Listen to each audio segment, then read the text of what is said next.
बात करते हैं अनिल जी। आप और चाहे तो हमारे बंसल करवा जी तो सकते हैं सर। अमेरिका से आए हैं, बंसल जी को भी कहते हैं अपने दोस्त जो हैं उधर, उनसे कहें। बिल्कुल, आपके इनिशियली ए भी हैं तो सर आप चाहें जो कर सकते हैं, बिग बी है आपका। बिल्कुल ओके, आइए बढ़ते आगे। और हमारे साथ दो खास मेहमान एसपीएल में जुड़ रहे हैं कार्यक्रम में।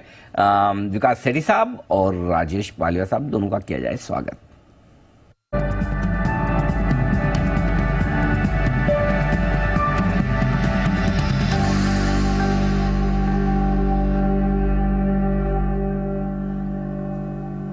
पालिया साहब स्वागत है आपका, शुरुआत आप करें, बताएं सर अपनी long term pick. Good morning Anil ji, good morning everyone. So long term pick में हमें शुगर स्पेस में से धामपुर शुगर यहाँ पे पसंद आ रहा है। स्टॉक में देखें तो ऑलमोस्ट 10 से 12 महीने का एक कंसोलिडेशन रेंज का ब्रेकआउट यहाँ पे मंथली चार्ट पे आते हुए दिखा है। स्टॉक अपने सारे short term long term moving averages के ऊपर अब सस्टेन करते हुए दिख रहा है और पूरे सेक्टर में एक अच्छा मोमेंटम है। तो एक बड़े कंसोलिडेशन के ब्रेकआउट के बाद स्टॉक में जो ब्रेकआउट हुआ, हमें लगता है धामपुर शुगर एक अच्छा बैट रहेगा लॉन्ग टर्म के हिसाब से। अपसाइड के टारगेट 400 रुपए से लेके 415 रुपए तक के अपसाइड यहाँ पे आते हुए दिख सकती है। स्टॉप लॉस जो डाउन साइड में लगाना है वो होगा करीब 278 के आसपास। रामपुर शुगर ये खरीदना है, सब शुगर, सबको शुगर खरीदना है। Okay, wonderful, very nice. तो धामपुर शुगर में खरीदारी करने की राय पालिया साहब की लॉन्ग टर्म पिक के तौर पर। 278 का स्टॉप लॉस, 400 415 के टारगेट के लिए, बड़े टारगेट 100 रुपए ऊपर के। आइए सेठी साहब का भी किया जाए स्वागत। सेठी साहब फरमाए सर आपकी long term pick. Good morning Anil ji, good morning Deepanshu. Anil ji, सबसे पहले तो आपको, दीपांशु को और जी बिजनेस की पूरी टीम को, जो आपको जो जी बिजनेस को largest business channel of India का अवार्ड मिला, उसके लिए ढेरों ढेरों बधाई Anil ji. Thank you sir. आप सबका सहयोग है और बगा साहब का हम पर ब्लेसिंग से आशीर्वाद है, तो सब ठीक है, अच्छा हो रहा है, बढ़िया है। तो आप और पूरा योगदान जितना हमारी टीम का उतना ही हमारे सारे एक्सपर्ट्स का भी है। तो सेठी साहब आपको भी और हमारे पूरे पैनल को, हमारे सभी एक्सपर्ट्स को भी बहुत बहुत धन्यवाद इसके लिए और बधाइयाँ भी। जी सर। बिल्कुल अनिल जी, आज का जो मेरा लॉन्ग टर्म स्टॉक है, स्टॉक का नाम है जेटीएल इंफ्रा, जेटीएल इंडस्ट्रीज, जो कुछ दिन पहले मैंने as my short term pick भी रिकमेंड किया था। जेटीएल आईएनडी के नाम से एनएससी का टिकर है। एक बहुत ही जबरदस्त कंपनी है, एक इंटीग्रेटेड मैन्युफैक्चरर है स्टील ट्यूब्स और पाइप्स की। और ये mainly electric resistance welding, ERW pipes, फिर गैल्वेनाइज्ड पाइप्स और सोलर स्ट्रक्चर्स वगैरह बनाती है। मतलब उसी सेगमेंट में जिसमें महाराष्ट्र सीमलेस है, वेलकॉर्प है या जिंदल सो है। और हम इस पूरे सेगमेंट में एक धुआंधार तेजी देख रहे हैं। मुझे लगता है ये स्टॉक भी अच्छा करेगा। जबरदस्त क्लाइंट लिस्ट है, टाटा पावर है, फिर आपके अशोक लेलैंड, आपके सुबलॉन, सीमेंस, एचपीसीएल, सबको कैटर करती है। और जो सरकार का हर घर जल मिशन है, उसकी एक बड़ी बेनिफिशियरी है। कंपनी के 4 मैन्युफैक्चरिंग प्लांट्स है और सबसे अच्छी बात है, आने वाले 2 साल में, माने बाई FY25 के एंड तक ये अपनी कैपेसिटी को डबल करने जा रहे हैं। तो उसका एक बड़ा फायदा इनके परफॉर्मेंस में देखने को मिलेगा ओवर द नेक्स्ट 1 और 2 इयर्स।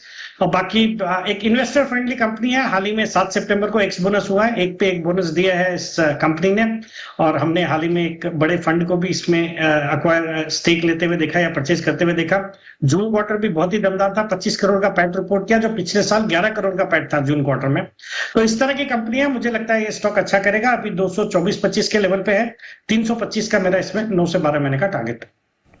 ओके, आइए बढ़ते आगे और थोड़ी देर में हम न्यूज़ पर न्यूज़ में एक बहुत ही इंटरेस्टिंग कंपनी से मुलाकात भी आपकी करवाने वाले हैं। जब तक वो मेहमान हमारे साथ जुड़े हैं तब तक एक और इंटरेस्टिंग सवाल जो है वो मैं बग्गा साहब से लेना चाहता हूँ। बग्गा साहब, एक वीकेंड पर बड़ी इंटरेस्टिंग रिपोर्ट आई है जेपी मॉर्गन की तरफ से, और वो कह रहे हैं कि कच्चे तेल का दाम, क्रूड का दाम $150 हो जाएगा।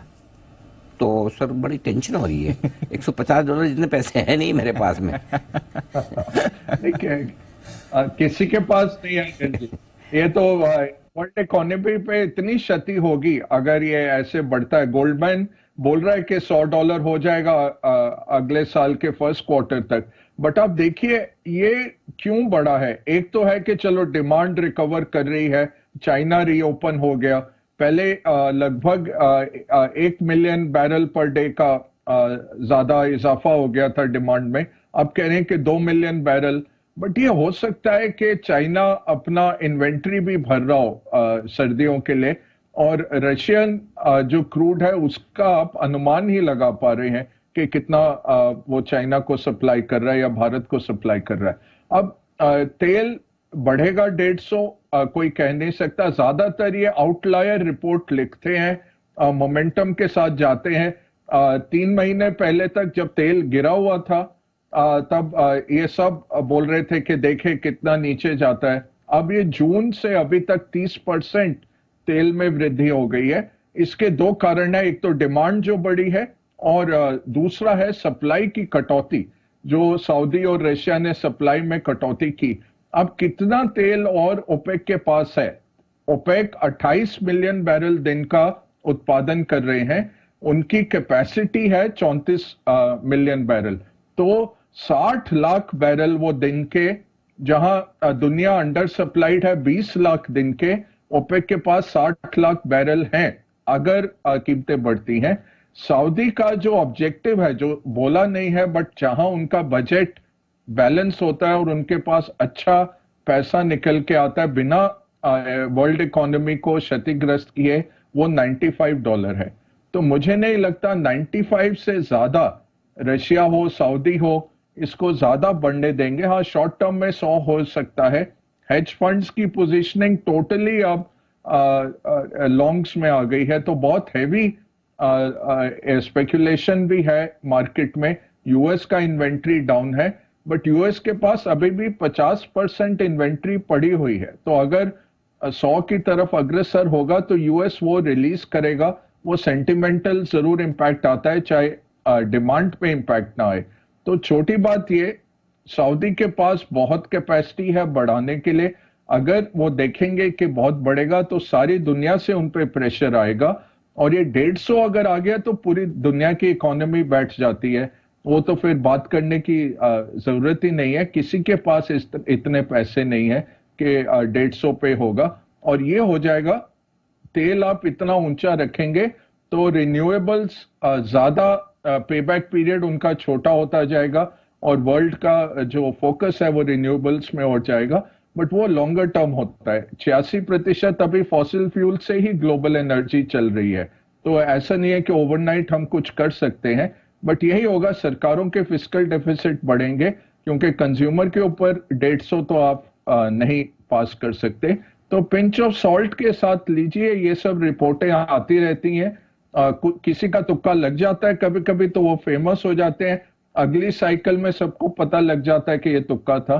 तो 150 तो कहीं किसी भी हिसाब से नहीं बनता है, और इतनी कैपेसिटी है आज के दिन में। वेनेजुएला, ईरान को छोड़िए, उसमें जब इन्वेस्टमेंट आएगी, जब होगा, वो 2-3 साल 5 साल की बात है।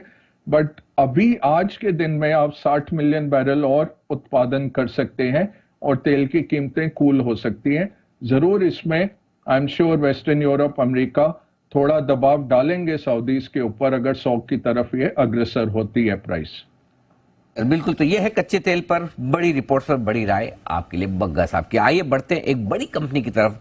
लंबे समय से आपने इस कंपनी के मैनेजमेंट को सुना नहीं है। बहुत इंटरेस्टिंग है और बहुत जरूरी भी, क्योंकि यही है वो सेक्टर जो इस वक्त आपके लिए बहुत सारे पैसे बनाकर दे रहा है। जी हाँ, पावर कंपनियों से जुड़े हुए सारे शेयर इस वक्त बड़े एक्शन में, और देश की दिग्गज पावर डिस्ट्रीब्यूशन और ट्रांसमिशन कंपनी आरईसी, आज इसका टॉप मैनेजमेंट हमारे साथ कार्यक्रम में हो रहा है शामिल। वक्त है न्यूज पर यूज का।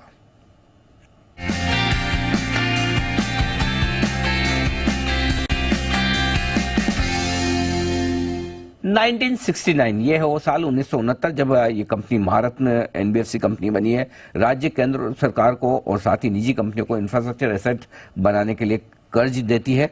मुख्य तौर पर पावर और इंफ्रा, ये दो सेक्टर ऐसे हैं जहां पर फाइनेंसिंग करने का काम आरईसी का है, और सरकारी योजनाओं को फाइनेंस करके देश में 100% इलेक्ट्रिफिकेशन करने में आरईसी की बड़ी भूमिका है। हमारे साथ कार्यक्रम में शामिल हो रहे हैं आरईसी के डायरेक्टर फाइनेंस अजय चौधरी साहब। 2007 से आप कंपनी के साथ हैं, जून 2020 से सर डायरेक्टर फाइनेंस बने हैं। इससे पहले पावर ग्रिड और एनएचपीसी जैसी दिग्गज पावर कंपनियों के साथ काम करने का सर का बड़ा गहरा लंबा अनुभव है। आईसीएमए के एसोसिएट मेंबर है, जिसे पहले आईसीडब्ल्यू के नाम से आप जानते थे, और इस सेक्टर का 35 साल से ज्यादा लंबा गहरा अनुभव अजय चौधरी साहब का है। सर बहुत बहुत स्वागत है आपका, धन्यवाद हमें समय देने के लिए। बहुत इंटरेस्टिंग इस वक्त पावर सेक्टर हमें स्वीट स्पॉट में नजर आ रहा है। अभी हम एक जेफरीज की रिपोर्ट पढ़ रहे थे सर, जो उनका ये कहना है कि 2023 से 2026 के बीच में पावर कंपनियों का कैपेक्स, जो पावर कंपनी निवेश करने वाली है, वो लगभग 9 गुना बढ़ सकता है। मतलब इतना जबरदस्त कैपेक्स आ रहा है। जाहिर सी बात है, सब पैसे लेने तो आप ही के पास आएंगे, सबसे बड़े फाइनेंसर आप हैं। बताएं सर, कितने बड़े मौके बन रहे हैं अगले 2-3 साल में आरईसी के लिए इस पावर सेक्टर की डिमांड और कैपेक्स को लेकर? जी धन्यवाद अनिल जी। जी सर। मुझे आपने शो में बुलाया जी। पावर सेक्टर में हाँ जरूर एक तेजी आई है। एक तो पावर की डिमांड बढ़ रही है और डिमांड बढ़ने का सीधा कारण होता है कि इकोनॉमी ग्रो कर रही है। तो भारत सरकार की जो मुख्य योजनाएं हैं, digital India, make in India और इंफ्रास्ट्रक्चर पर जोर, ये सारी चीजें एक साथ बढ़ रही हैं तो पावर डिमांड बढ़ रही है। दूसरा जो एनर्जी ट्रांजिशन का दौर चला है, जिसमें हमारे आदरणीय प्रधानमंत्री जी ने एक लक्ष्य रखा है कि 500 गीगावाट का हम रिन्यूएबल सोर्सेज से हमारे प्रोजेक्ट्स, हमारे पावर प्रोड्यूस होंगे 2030 तक, और 45% सारे पावर का जो वो है मिक्स है वो रिन्यूएबल सोर्सेज से आएगा। उससे बहुत एक जोर मिला है एनर्जी ट्रांजिशन को, और उसकी वजह से हम देख रहे हैं कि बहुत इन्वेस्टमेंट आ रहा है इस सेक्टर में। करीब उम्मीद है कि 2030 तक करीब 10 से 15 लाख करोड़ तक का इसमें इन्वेस्टमेंट होने की उम्मीद है। दूसरा जो एक अच्छी चीज हुई है वो है डिस्ट्रीब्यूशन सेक्टर में जो रिफॉर्म हुआ है, और वो एक वीक लिंक था जहां पर कि डिस्ट्रीब्यूशन सेक्टर में जो घाटे में चल रही थी यूटिलिटीज, उनका पेमेंट नहीं आता था, लेकिन अब वो बहुत हद तक उसको सुलझा दिया गया है, और उसकी वजह से एक हम देख रहे हैं कि इन्वेस्टर्स में भी एक उत्साह आया है, और जो एनर्जी ट्रांजिशन का ये मैं पहले बता रहा था उसमें भी एक पुश मिला है। तो ये इन सब कारणों से हम देख रहे हैं कि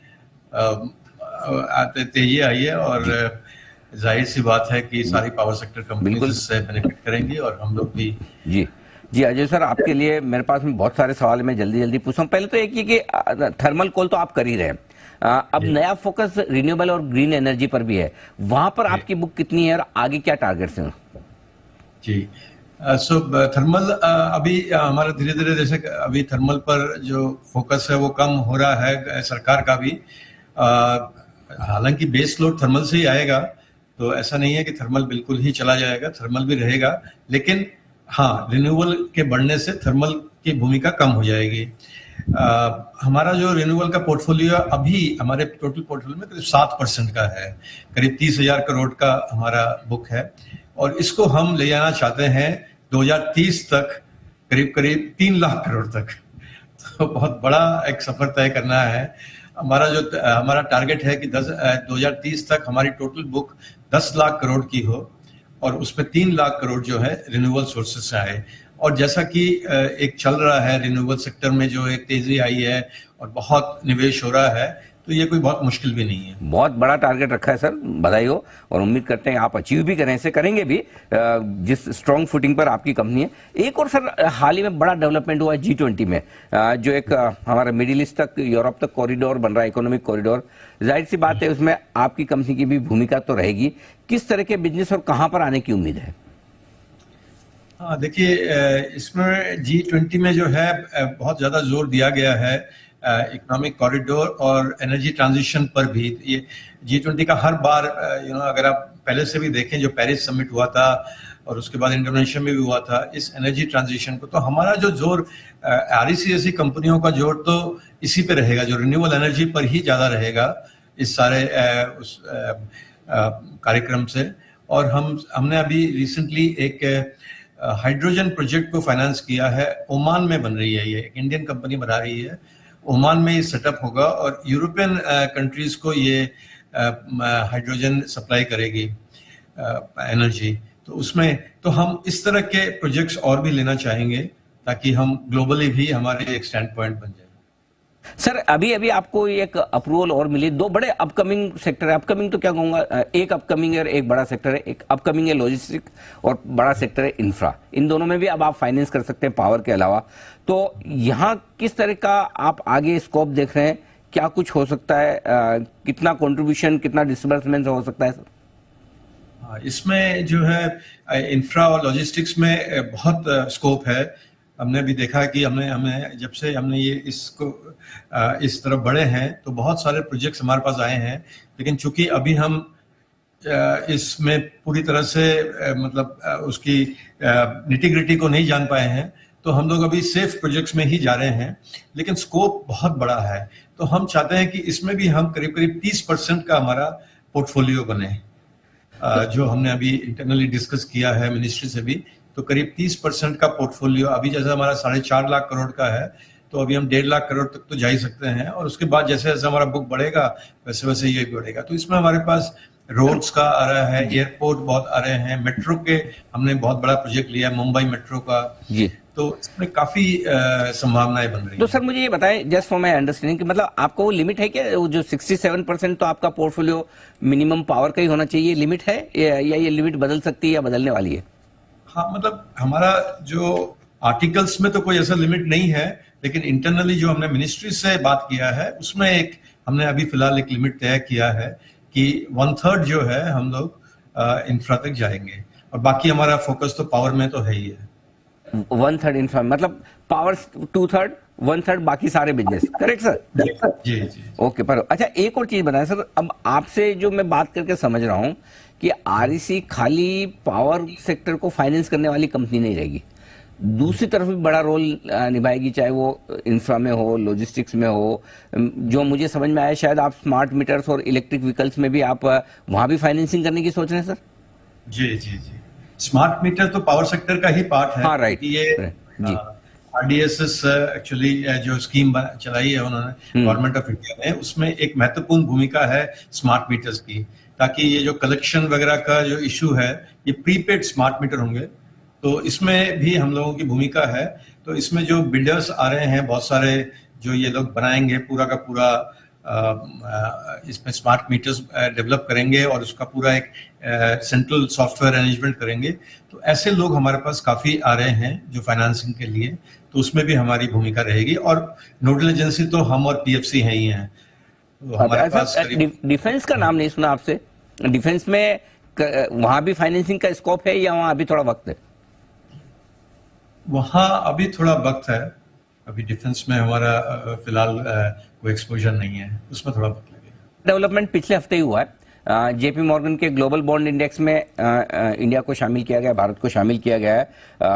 आपका कॉर्पोरेट बॉन्ड्स में से लगभग 40% बोरोइंग आपकी वहां है। आपको बोरोइंग में कुछ फायदा होगा इवेंचुअली, जब ये चीजें लागू हो जाएगी, कुछ फर्क पड़ेगा सर? हाँ, इसमें जरूर, क्योंकि बाहर के निवेशक अब इसमें ज्यादा पार्टिसिपेट करेंगे बॉन्ड्स में, तो उससे जो इनफ्लो है बॉन्ड्स का वो बढ़ेगा। तो इसमें नेचुरली जो भी बॉन्ड्स सब्सक्राइब करते हैं उन सभी कंपनियों को फायदा होगा, और उसमें प्राइसिंग में थोड़ा सा हमें उम्मीद है कि बेनिफिट जरूर मिलेगी। सर, एक तरफ आपके बिजनेस मजबूत है, लेकिन दूसरी तरफ रिकवरी को लेकर भी मैं एक सवाल पूछना चाहता हूं। 13,000 करोड़ के टोटल प्रोजेक्ट्स ऐसे हैं जो आपके NCLT में है, जिसमें आप करीबन 74% प्रोविजनिंग भी कर चुके हैं, राइट सर? इस साल कितनी रिकवरी की उम्मीद की जाए? देखिए, इस साल हमारा जो है टारगेट है कि 7,000 करोड़ तक का हम रिजॉल्व कर दें, और इसमें प्रोविजनिंग हमारी कंप्लीट है, तो इसमें कुछ राइट बैक ही होगा हमारी बुक्स में। तो हमने टारगेट किया 7,000 करोड़ का, तो हमें उम्मीद है कि इतना तो हम कर ही लेंगे, और बाकी का जो है वो हम अगले साल पूरा साफ कर देंगे। हमारा जो टारगेट है कि हम मतलब NPA 0 कंपनी हो जाए मार्च 25 तक। वंडरफुल। जीरो NPA कंपनी मार्च 25 तक। 0 NPA सर? 0 NPA, हाँ, ये हमारा टारगेट। वंडरफुल। मतलब ऐसा स्टेटमेंट सुनने में ही अपने आप में मतलब मजा आता है, और वो भी अगर एक सरकारी क्षेत्र की कंपनी इतने बढ़िया और एग्रेसिव टारगेट रखे, क्या कहना सर। पहली तिमाही आपके लिए बहुत मजबूत थी, आपने हाईएस्ट एवर सैंक्शंस किए हैं, ठीक है, और पावर सेक्टर तो इस वक्त एकदम फायर पे है, बिल्कुल जबरदस्त चल रहा है। जरा सर समझाएं कि पूरा वित्त वर्ष 2024 आपके लिए, कंपनी के लिए किस तरह का रहेगा। निम्स आपके 3.25% के आसपास जो है, उसको लेकर क्या गाइडेंस है? थोड़ी फाइनेंशियल परफॉर्मेंस के बारे में अंदाजा दें सर। तो हमने जो इस बार का इस साल का टारगेट रखा था, वो करीब डिसबर्समेंट का 1,20,000 करोड़ का शुरू में जो हमने बताया था, लेकिन जिस तरह से अभी चल रहा है हम इसको जरूर एक्सीड करेंगे, और हमें लगता है कि हम इससे आगे जाएंगे। करीब करीब हो सकता है 1.5 लाख करोड़ तक। तो अभी कुछ भी कहना थोड़ा मुश्किल है, लेकिन जिस तरह से आपने कहा फर्स्ट क्वार्टर में हुआ है और आगे भी ऐसे ही उम्मीद है, तो हमें ऐसा लगता है कि डिसबर्समेंट तो अच्छा होगा। निम देखिए, हमारा जो एसेट क्वालिटी में जो हमारा फोकस है उसकी वजह से निम थोड़ा सा कम हुआ है, लेकिन हम इसको 3.5 तक ले जाना चाहेंगे। हमारी कोशिश यही है। अभी हमने 2-3 दिन पहले थोड़ा सा रेट भी बढ़ाया है इसलिए, लेकिन मतलब निम के लिए हम अपनी एसेट क्वालिटी के साथ किसी तरह का कोई कॉम्प्रोमाइज नहीं करेंगे। हमारा यही है कि निम चाहे थोड़ा बहुत हमें सेक्रीफाइस करना पड़े 10 या 15 तक, हम अपनी एसेट क्वालिटी का पूरा ध्यान रखेंगे। आरईसी जैसी दिग्गज कंपनी इतनी बड़ी बुक पर अगर 25 बेसिस पॉइंट भी निम्स बढ़ा दे तो ये बड़ी बात है सर। एक आखिरी सवाल सर, वैसे तो मेरे खत्म हो गए, लेकिन चूंकि आपसे बात करके मुझे बड़ा मजा आ रहा है, बड़ी डीप इनसाइट भी मुझे मिल रही है। मुझे ये समझाएं सर, आरईसी के लिए बिजनेस के लिहाज से ये गोल्डन पीरियड चल रहा सबसे बढ़िया समय? हाँ, मतलब एक बहुत अच्छा पीरियड चल रहा है, ये तो हम जरूर कहेंगे, क्योंकि एक तरफ देखिए डिस्ट्रीब्यूशन सेक्टर जो कि बहुत शुरू से एक प्रॉब्लमेटिक सेक्टर था, ये धीरे धीरे सुधर रहा है। अब देखिए 1,40,000 करोड़ के ड्यूज थे जनरेशन और उनकी कंपनी के, वो 70,000 से भी कम आ गए हैं, अभी 50% से भी कम आ गए हैं। तो इन्वेस्टर्स को एक बहुत बड़ा राहत मिला है। अब कोई भी करंट ड्यूज किसी तरह का कोई बकाया नहीं है। हमारी रिकवरी 99.6% होती है साल की। किसी तरह की रिकवरी में किसी तरह की कोई दिक्कत नहीं है। एनर्जी ट्रांजिशन में एक बहुत बड़ा रुझान आया है, तो बहुत काम करने का मौका है। इंफ्रास्ट्रक्चर सेक्टर बहुत अच्छा लग रहा है। बहुत roads, ports, airports, metro, irrigation के प्रोजेक्ट्स आ रहे हैं, जिसमें काफी वो है। तो डेफिनेटली मतलब एक अच्छा पीरियड तो चल रहा है, इसको कह सकते हैं। अच्छा सर, एक जरा सा छोटा सा क्लेरिफिकेशन, जो आपने कहा कि 2025 तक आप एनपीए 0 करना चाहते हैं, ये नेट और ग्रोथ दोनों लेवल पर होंगे?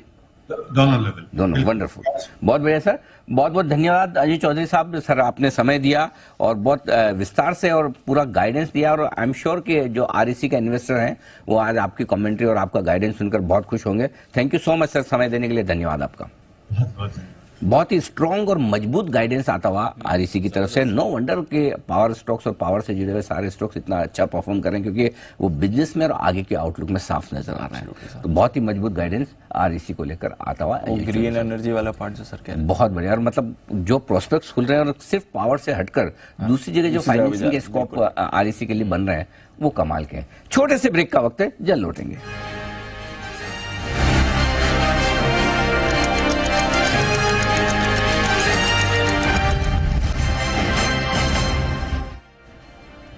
स्वागत है आपका ब्रेक के बाद। आइए चलते हैं कुणाल जी के पास और लेते हैं उनकी 1-10 की कमाई का स्टॉक। कुणाल जी बताएं सर।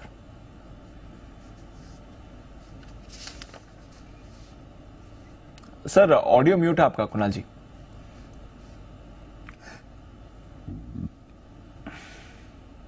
पांचू सुन पा रहे? जी सर बताएं। दीपांशु, खरीदारी की राय है ईआईडी पैरी पर। अब आज सवेरे भी मैं त्रिवेणी की बात कर रहा था, तो मुझे लगता है कि शुगर स्टॉक्स में एक अच्छा मोमेंटम बनेगा जो कि काफी समय तक चलेगा। ईआईडी पैरी हमें काफी समय से पसंद है, कई बार पहले भी इसकी चर्चा हम लोग कर चुके हैं। नीचे एक बेस बन चुका है और मुझे लगता है ये स्टॉक अब नए हाइस बनाने के लिए तैयार हो रहा है। मध्यम से लंबी अवधि के लिए इसको अक्यूमुलेट करें तो इसमें मुझे लगता है कि आपको 700 तक के लेवल्स देखने को मिलेंगे। तो 700 रुपए के लक्ष्य के लिए गिरावट में ईआईडी पैरी में खरीदारी करें। ओके, तो ये है ईआईडी पेरी पर आपके लिए राय। पोजिशनल पिक का वक्त है, पालरा साहब बताएंगे हमें अपनी पसंद का शेयर। बताएं sir. Anil ji, positional pick में आरवीएनएल यहाँ पे पसंद आ रहा है। स्टॉक में देखें तो overall across all time frame stock एक बुलिश टेरिटरी में ट्रेड कर रहा है। पिछले कुछ दिनों में हमने एक माइल्ड प्रॉफिट बुकिंग यहाँ पे स्टॉक में देखी, लेकिन स्टॉक एक कंफर्टेबली एक ब्रेकआउट लेवल के ऊपर ही सस्टेन करते हुए दिख रहा है। हमें लगता है आरबीएल में जो छोटी मोटी गिरावट थी, एक अपॉर्चुनिटी है वापस इसको बाय एंड एक्यूमुलेट करने की। अपसाइड के टारगेट हमें लगता है पोजिशनली इसमें 210 से 220 की तरफ आते हुए दिख सकते हैं। स्टॉप लॉस जो रखना होगा स्टॉक में वो करीब होगा 155 के आसपास। ओके, तो आरवीएनएल ये है स्टॉक जहां पोजिशनली खरीदारी करने की राय आपके लिए आती हुई पालिया साहब की तरफ से 155 पर लगाएं स्टॉप लॉस और टारगेट रखें 210 220 का। सेठी साहब आपकी पोजिशनल पिक? हाँ बिल्कुल अनिल जी, जो आज की मेरी पोजीशन पिक है, एक पीएसयू बैंकिंग स्टॉक है। स्टॉक का नाम है यूनियन बैंक, जो अभी 101 के लेवल्स के आसपास ट्रेड कर रहा है। प्लस के पोजीशन टारगेट है 120 रुपए के, स्टॉप लॉस रखना है 92 का। पीएसयू बैंकिंग स्टॉक्स पे मैं बुलिश हूँ। एक तो परफॉर्मेंस बहुत ही जबरदस्त रहा है सभी पीएसयू बैंक्स का ड्यूरिंग द लास्ट क्वार्टर। और अभी जो हाल ही में जो खबरें आई, जो इंडियन बॉन्ड्स को जेपी मॉर्गन के ग्लोबल बॉन्ड इंडेक्स में शामिल किया गया, उसका एक बड़ा बेनिफिट जितने पीएसयू बैंक है सब में देखने को मिल सकता है।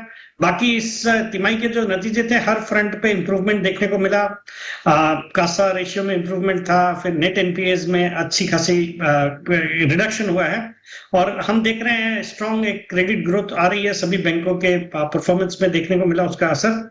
मुझे लगता है ये स्टॉक यहाँ से अच्छा करेगा। हालांकि ये अभी थोड़े निचले लेवल से एक अच्छी खासी तेजी ऑलरेडी हो चुकी है पीएसयू बैंकिंग स्टॉक्स में, बट मुझे लगता है यहाँ से भी अच्छे अपसाइड होंगे बाजार में जब सेंटिमेंट्स थोड़े इंप्रूव होंगे। तो I think PSU banks would again lead the rally. तो इस स्टॉक को खरीदारी करने की सलाह for a target of 120, stop loss of 92। Okay, तो सरकारी बैंकों में खरीदारी करने की राय आपके लिए यूनियन बैंक में आती हुई दिख रही है। आइए 10 की कमाई के कुछ और स्टॉक्स देने को तैयार। कुणाल जी तो दे ही चुके हैं 10 की कमाई का। जय भी तैयार है, हिमांशु जी भी तैयार है। तो पहले हिमांशु जी से पूछ लेते हैं। हिमांशु जी बताएं सर, आपकी 10 की कमाई का शेयर। जी अनिल जी, तो 10 की कमाई के लिए अनिल जी मुझे पसंद है GSFC, जो कि एक काफी अच्छी स्ट्रेंथ दिखा रहा है। मुझे लगता है कि इस कंसोलिडेशन में स्टॉक को खरीदने का एक अच्छा मौका है। 171 रुपए के आसपास स्टॉक ट्रेड कर रहा है। 170 171 इन लेवल्स पर इसको एक्यूमुलेट करें।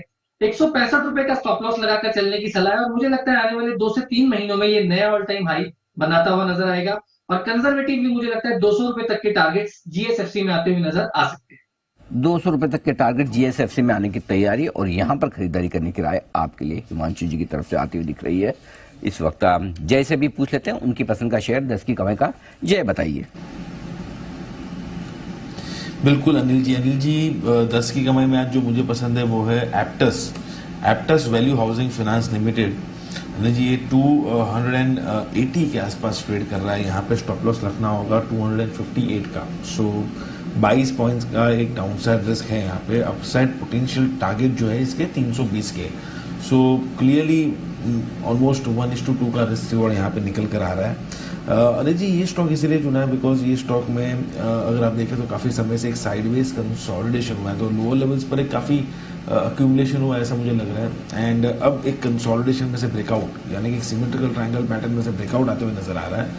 उसका लोअर एंड पर ही स्टॉप लॉस है। और आई थिंक इसका रिट्रेसमेंट एटलीस्ट पूरे जो फॉल का हुआ है वो 320 रुपये तक हो सकता है।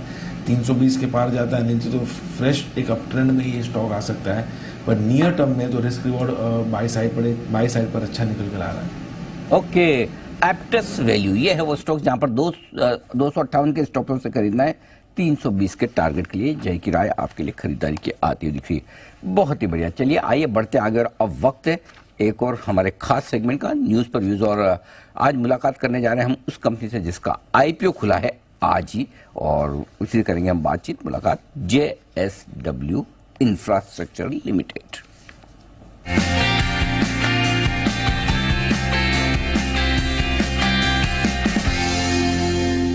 JSW इंफ्रा JSW ग्रुप की कंपनी 2006 में बनी थी ये कंपनी। और JSW स्टील और JSW एनर्जी को कार्गो सर्विसेज देने के लिए इसकी हुई थी शुरुआत। लेकिन उसके बाद पोर्ट और पोर्ट टर्मिनल्स के डेवलपमेंट करने का और ऑपरेट करने का कारोबार करती कंपनी और दूसरी सबसे बड़ी पोर्ट इंफ्रा कंपनी है देश में। वित्त वर्ष 2023 में हैंडलिंग क्षमता के लिहाज से दूसरा सबसे बड़ा कमर्शियल पोर्ट ऑपरेटर इस कंपनी को माना जा सकता है। आइए पहले इशू की जानकारी आपको दे दूं। आज खुला है 27 तारीख यानी कि परसों होगा बंद। प्राइस बैंड 113 से 119 रुपए। 126 शेयरों के लॉट में आप कर सकते हैं अप्लाई। ऑफर फॉर सेल कुछ भी नहीं, यानी कि फ्रेश इश्यू है। जो भी पैसा आएगा कंपनी को जाएगा। और फ्रेश इश्यू की साइज है 2800 करोड़ रुपए की। और इस लिहाज से अगर आप मार्केट कैप समझें 25,000 करोड़ रुपए के मार्केट कैप वाली कंपनी। तो हाल ही में जो इश्यू आए उसमें सबसे ज्यादा मार्केट कैप वाली कंपनी आप एक तरह से मान सकते हैं JSW इंफ्रा को। आइए मुलाकात की जाए। हमारे साथ कंपनी के होल टाइम डायरेक्टर और CFO ललित सिंघवी साहब कार्यक्रम में हो रहे हैं शामिल। हमारे स्टूडियो में आ चुके हैं। जोधपुर यूनिवर्सिटी से सर ने BCom किया है। CA इंस्टीट्यूट के मेंबर हैं। 15 जनवरी 2015 से सर कंपनी के साथ में है, तो कंपनी के मैनेजमेंट और फाइनेंस की जिम्मेदारी ललित सिंह साहब के हाथों में। सर बहुत बहुत स्वागत है आपका, धन्यवाद हमें समय देने के लिए, स्टूडियो में आने के लिए। पहले तो सर आपको बधाई देना चाहता हूं मैं, कल मैं देख रहा था कि आपके एंकर बुक जो बनकर आई है, कोई ऐसा नाम आपने छोड़ा नहीं जो एंकर बुक में आ सकता और आया ना हो। बड़ी तगड़ी एंकर बुक बनी है, रेस्पॉन्स जबरदस्त आ रहा है आपके आईपीओ का। बहुत ही स्ट्रॉन्ग रिस्पांस है अनिल जी। हमने देखा है कि बड़े बड़े एफआईज जो हैं, सॉवरेन फंड्स, सिंगापुर के जीआईसी, फुलरटन, पिकटेक, टेलम, एचएसबीसी, मॉर्गन स्टैनले, क्या बात है, तो सभी लोग इसके अंदर थे और बहुत ही स्ट्रॉन्ग डिमांड रही। तो मतलब लोकल और एफआईज दोनों ही फंड्स में आए हैं। अगर आप डोमेस्टिक म्यूचुअल फंड देखें तो सारे टॉप म्यूचुअल फंड है, ICICI, HDFC, SBI, Birla, Nippon, सभी लोग हमारे इसके लिए काफी स्ट्रॉन्ग डिमांड के साथ में आए। बढ़िया, बधाई उसके लिए। सर सबसे पहले ये समझाएं कि आपकी कंपनी क्या बिजनेस करती है। जो मैं समझ रहा हूँ पोर्ट और टर्मिनल, पहले तो हमें ये भी समझाओ कि पोर्ट और टर्मिनल में क्या फर्क है और आपका बिजनेस मॉडल क्या है।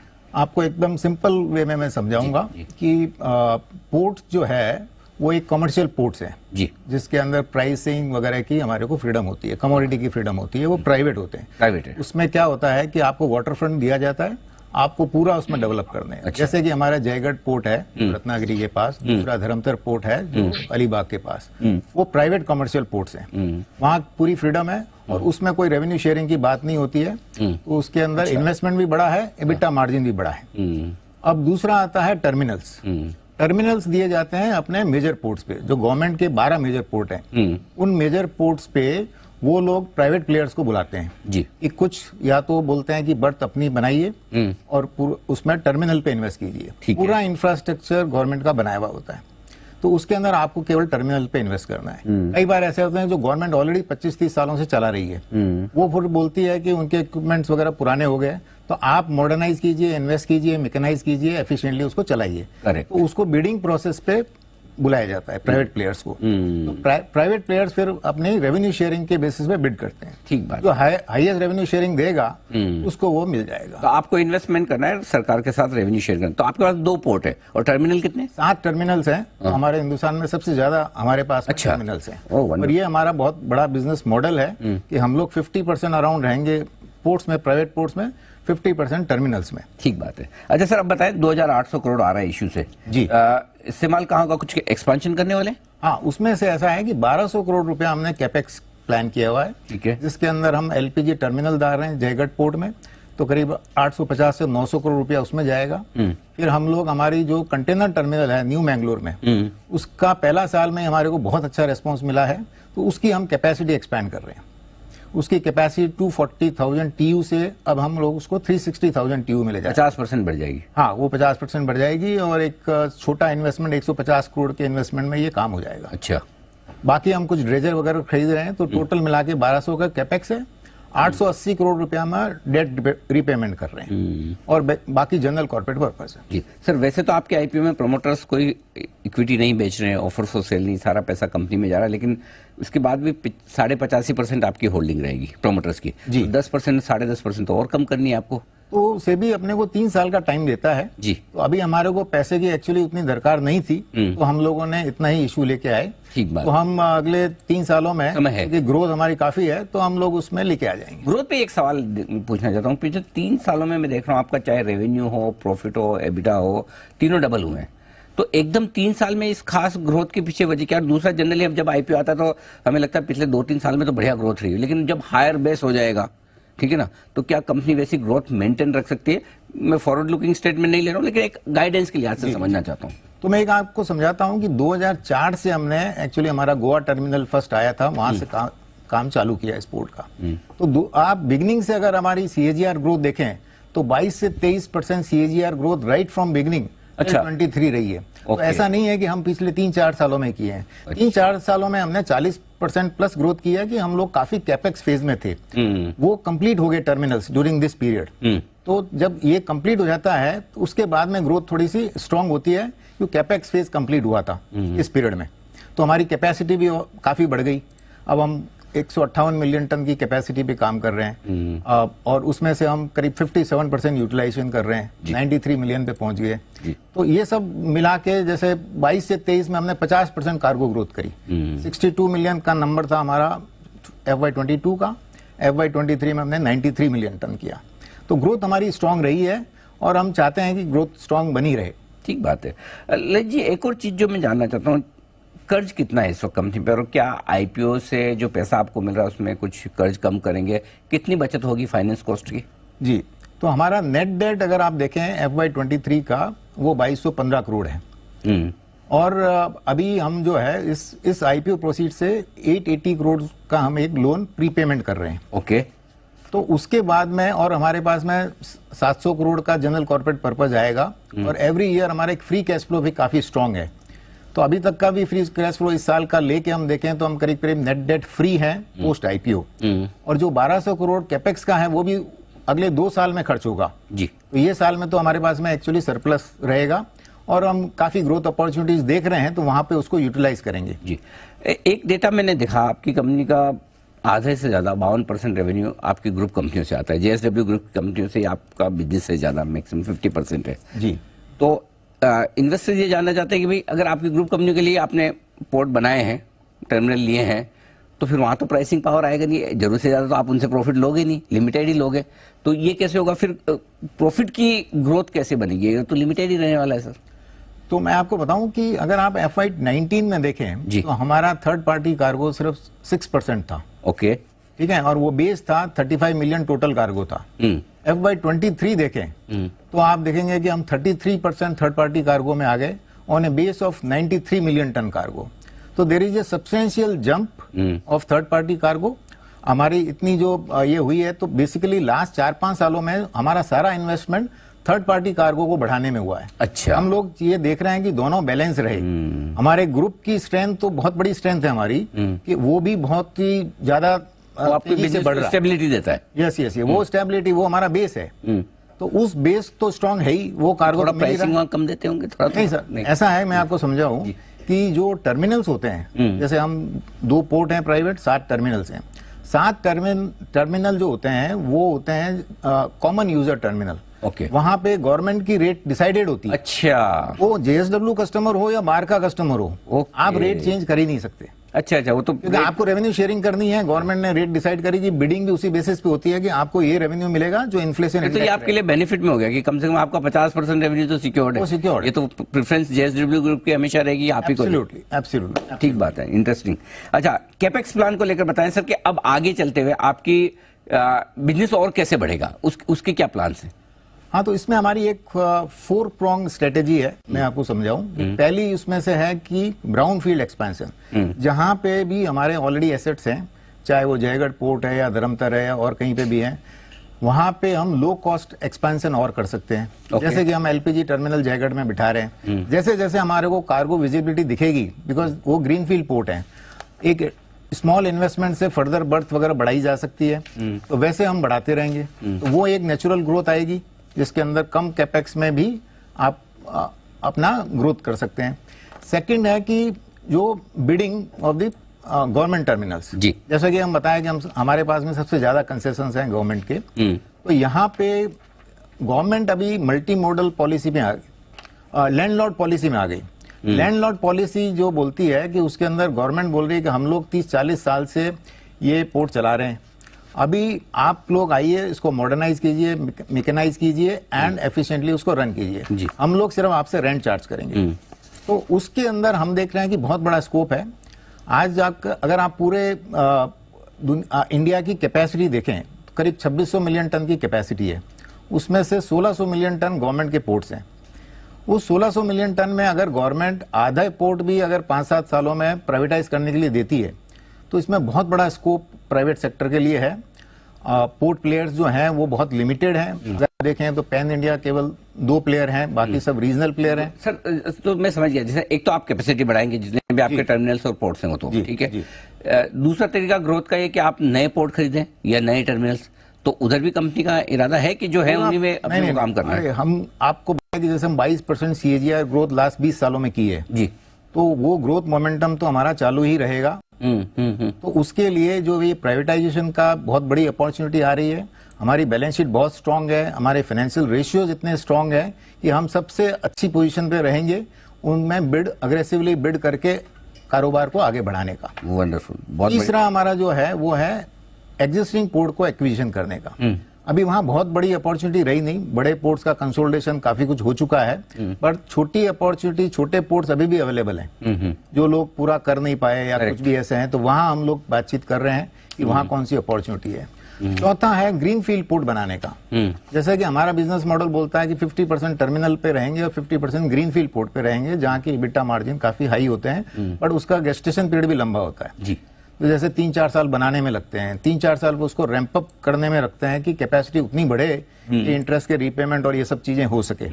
तो ये 7-8 साल वाली बात होती है, तो उसमें एंकर कस्टमर होना बहुत जरूरी होता है कि बेस कार्गो आपके पास में है, उस बेस कार्गो से फिर आप थर्ड पार्टी कार्गो और बढ़ा के वो आपको बेनिफिट अपने ग्रुप का मिल जाए। हमारे ग्रुप का बहुत बड़ी स्ट्रेंथ है कि हम, नहीं तो आप देखेंगे 8-10 साल में कोई ग्रीनफील्ड पोर्ट हिंदुस्तान में नहीं आया। कल को आप लगा लो और काम ना मिले, काम नहीं मिले या कहीं और चले, हम वो पहले स्टडी करते हैं और हमारा बेस कार्गो तैयार करते हैं, फिर उसको रैंप अप करते हैं। तो ये स्ट्रेटेजी हमारे लिए बहुत अच्छी रही है। मजा आ गया सर आपसे सुनकर, बहुत इंटरेस्टिंग बिजनेस मॉडल है, नए तरीका, क्योंकि मेरे ख्याल से अदानी पोर्ट के बाद आपकी दूसरी कंपनी होगी जो खाली शायद गुजरात पिपावाव थोड़ा सा, वो सिंगल पोर्ट है, लोकेशन, सिंगल पोर्ट है। हम लोग ईस्ट और वेस्ट में चारों तरफ हम कारोबार है।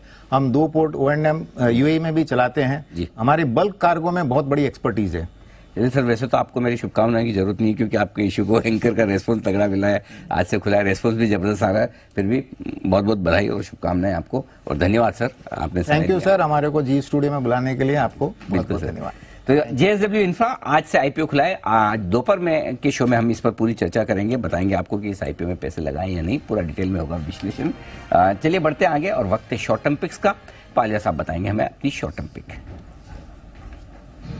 तो Anil ji, short term pick में जो स्टॉक पसंद आ रहा है वो है पेपर स्पेस से फ्रेस्कोस पेपर पे यहाँ पे बाय करने की सलाह रहेगी शॉर्ट टर्म पिक में। स्टॉक एक अच्छे अप ट्रेंड में यहाँ पे बना हुआ है अक्रॉस ऑल टाइम फ्रेम। आज के सेशन में भी देखें तो अच्छी बाइंग इंटरेस्ट यहाँ पे बनते हुए दिख रही है, और प्रीवियस स्विंग हाई का ब्रेकआउट यहाँ पे आते हुए दिखा है। हमें लगता है कि वेस्कोस पेपर को यहाँ पे बाय किया जा सकता है शॉर्ट टर्म पिक में, और अपसाइड के टारगेट यहाँ पे 760 से लेकर 780 की तरफ आते हुए दिख सकते हैं। स्टॉप लॉस रखना होगा 678 के आसपास। स्टॉप लॉस से वेस्ट कोस्ट पेपर खरीदे, ये राय आपके लिए आती है पालिया साहब की। यूनियन बैंक के बाद क्या पसंद है सेठी साहब को, वो खुद बताएंगे शॉर्ट टर्म पिक। बताएं सर। बिल्कुल अनिल जी, जो मेरा आज का शॉर्ट टर्म पिक है वो रेलवे स्टॉक है। जैसे अभी राजेश पालिया जी ने RVNL को रिकमेंड किया है पोजिशनल पिक।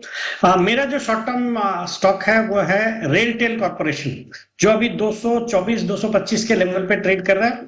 245 के इसके शॉर्ट टर्म टारगेट है, 215 का इसका स्टॉप लॉस रखना है। एक जबरदस्त कंपनी है, government of India owned company है, जो कि मेनली पूरे देश में ब्रॉडबैंड, टेलीकॉम और मल्टीमीडिया नेटवर्क सर्विसेज प्रोवाइड करने का काम करती है। फिर रेलवेज के लिए बहुत बड़ा काम है इनका, वीडियो सर्वेलेंस सिस्टम्स जो हर एक स्टेशन पे लगे हुए हैं वो ये कंपनी ही ऑपरेट मैनेज करती है।